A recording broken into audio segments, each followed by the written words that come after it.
Iron Man is a genius, a billionaire, a philanthropist, and a no-good dirty thief. Okay, I'm just kidding about that, but it does look like a lot of his tech was inspired by other heroes he's come across in the MCU. Even though he probably wouldn't admit it, he's been inspired by the people around him. And since he hangs out with superheroes, his super suits are even more incredible than they would have been otherwise.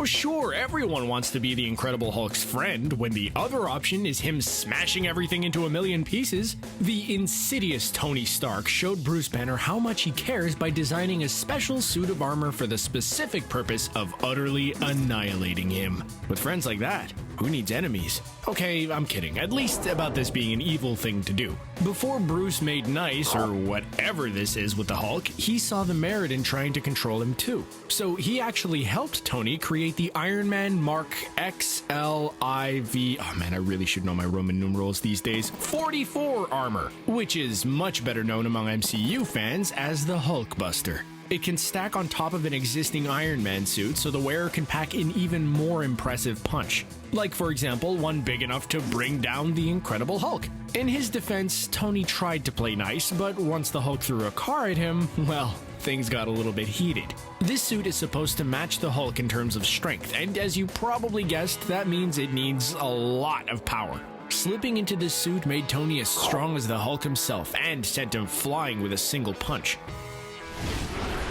Even among non-superheroes, working relationships can sometimes get a little bit complicated. Just imagine how heated the disagreements between Jim Halpert and Dwight Schrute would have gotten if they were trying to save the world instead of just selling paper. So it's not surprising that spoiled billionaire Tony Stark wasn't exactly interested in taking orders from the recently thought-out Captain America when they met in the Avengers. When he finally stepped back and let Cap take control, he realized he had a lot to learn from this old-timer. First, there's Cap's tactical skill in battle, which is really second to none. When the Avengers aren't assembled, Tony clearly took what he learned from Steve Rogers and applied it to his own battles. And while Tony once hired regular old non-superpowered humans to teach him how to fight, I think he learned a lot more from his all-out brawl with Steve in Captain America Civil War. Plus, on a more touching and sad note, it's clear that being around a man with upstanding morals like Steve helped teach Tony the value that can be found in sacrifice. Yes, it was sad when Tony Stark sacrificed his life to save the day in Avengers Endgame, but he really should have been gone like 5 times over by the time the story progressed this far. He was so far past living on borrowed time that some fans might even call it stolen time at this point. But the real crime here is impersonating someone with an extremely advanced healing factor like Wolverine. As we see in this awesome picture by Kode Logic, it would look really cool to have a pair of his claws on an Iron Man suit, but being able to heal is probably more useful. Let's talk about the times Tony survived things no mere mortal should have. There's the fact that his heart was filled with shrapnel after being attacked by the 10 rings, and Tony was able to miraculously survive thanks to his miniature arc reactor. And while it was certainly nice and ultimately self-serving for Doctor Strange to give up the Time Stone to save his life during Avengers Endgame, can we just talk about the fact that Tony survived injuries from Thanos that should have put him in intensive care? Seriously, how did he walk that one off without some kind of Wolverine caliber healing power?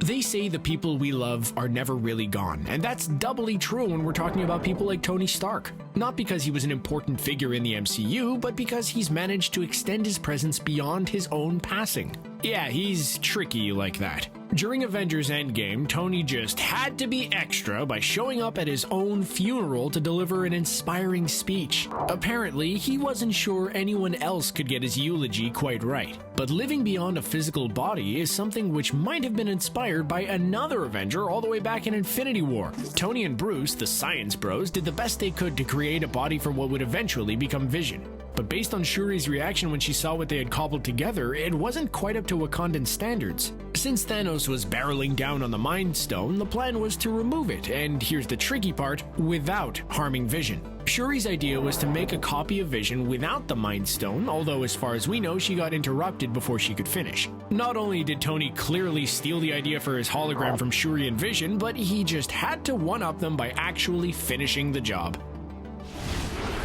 There are a lot of reasons to be excited for the fourth phase of Marvel Cinematic Universe content, not the least of which is that we'll finally figure out what happened to Loki during Avengers Endgame. But we'll be getting some exciting new heroes and larger cosmic stories that don't necessarily take place within the confines of New York City. But before Captain Marvel showed up, space exploration in the MCU was pretty limited to the Guardians of the Galaxy.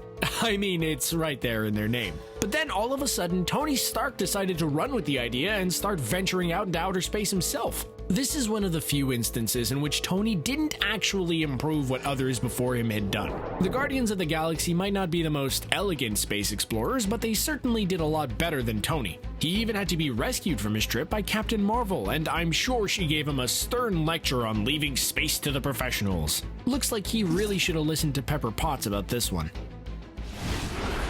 We're used to seeing Hank Pym as more of a guy in the chair than an active superhero. But let's not forget that before Scott Lang, he was the hero known as Ant-Man.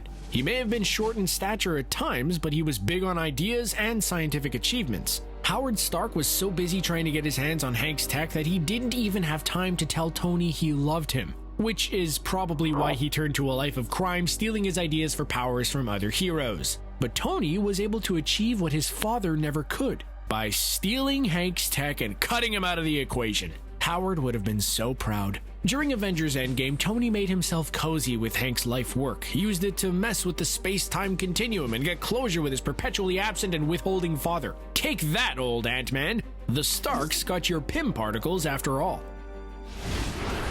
Most of the time, you can't rely on Loki to be where you need him, or even to be where you suspect he is. One of his most frequently used tricks is creating an illusion of himself for the purpose of interacting with other characters. But he's done it so many times that even Thor has caught on, and he's not the sharpest katana in the sheath. Loki pulled out this same move so many times that even Tony Stark caught on and added it to his already extensive repertoire. Tony creates remote-controlled Iron Man suits so he can give the appearance of being on the scene while he's really miles away, either literally or metaphorically. Admittedly, it's pretty useful, and unlike Loki, he doesn't have to worry about being mistaken for a ghost.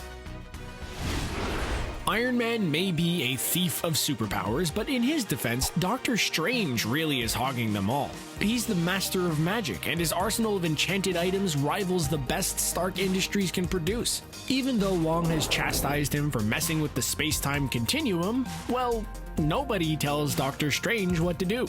Right after receiving a stern warning from Wong, he went and entered into a time loop with Dormammu. But while Strange was breaking the space-time continuum, Tony was worrying about it way before that. Yeah, it's cool that Doctor Strange looked at over 14 million possible futures, but how many of those did he invent insane robots to fight against? Exactly, 0. Tony's been stressing out about aliens since the Battle of New York, and he didn't even have the convenience of a time stone or magic powers to fall back on. He had to invent time travel, but by gosh, he let his fears win no matter the cost. This power was definitely one of the most difficult to duplicate, but admittedly, Tony did a spectacular job. Speaking of Tony's greatest fears, there's another MCU character he wishes he could steal the powers of, but alas, he can only achieve a fraction of the spying Heimdall was capable of. As a wielder of omnisenses, Heimdall can know what's going on everywhere all the time. Of course, he can't do it all the time or he'd be totally overwhelmed and unable to function, but the fact that he can do it at all is pretty amazing. Summoning the Bifrost is nice, but obviously being able to know everything and keep an eye on things from anywhere is pretty much Tony's dream talent. Meanwhile, Tony's definitely doing the best with what he has to replicate this talent. He kept tabs on Peter Parker even before he needed to tag him in during Captain America Civil War, and then installed the insultingly named training wheels protocol in his suit. Tony just wanted to keep the world safe, which is what made him a great hero, even if things didn't always turn out the way he planned. We've seen Tony show off so many awesome powers in the MCU, but there is one we haven't seen explored. In the comics, Tony has created suits with the ability to produce ice. We've seen Loki freeze Heimdall during the Dark World, and then there's Blizzard's power on Agents of S.H.I.E.L.D. Sadly, Tony was gone before we could explore this ability in the MCU. Although, maybe his pal Captain America might have been a little bit nervous around a freeze ray. So which of these dastardly crimes do you think was Tony Stark's greatest heist? Are there any examples of his comic book thievery that you wish had made it into the MCU? Share your thoughts with us and your fellow fans in the comments, and then click subscribe to stay up to date with us here at CBR. Bye for now.